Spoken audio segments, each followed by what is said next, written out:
څوک چې 5 وخت لمونځ په پابندۍ سره کوي هغه د هر لمانځه یو فایده ضرور واوري او کوم څوک چې لمونځ نه کوي هغه دې هم دا واوري کېدلی سي چې دې اورېدلو سره د زړه ته د لمونځ کولو شوق راسي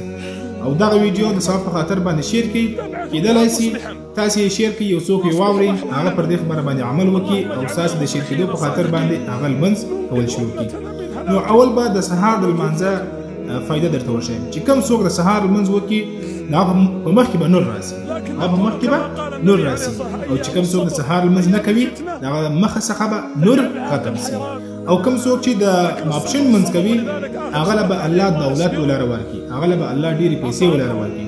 او چې کوم څوک د ماپښین لمونځ نه کوي هغه د دولت څخه د رزق څخه محروم سلو چې کوم څوک د مازدیګر لمونځ کوي الله به د دې لمونځ په برکت سره د صحت ولره ورکړي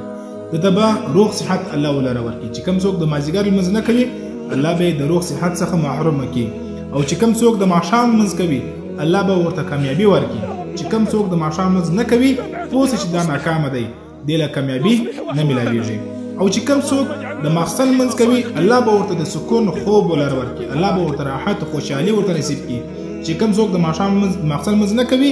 الله به بې سکونه کړي الله به سکون او راحت خوشحالي جري واخلي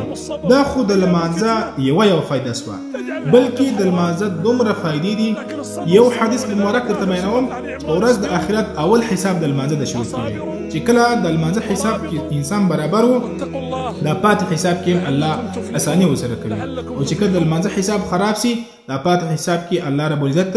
اساني نه ورسره کوي حساب کتاب کې کومې دا ویډیو خوښه سوې وي تاسې ضرور د سره شیر کړئ او په کمنټ کې یو وارې سبحان الله الله اکبر ولیکئ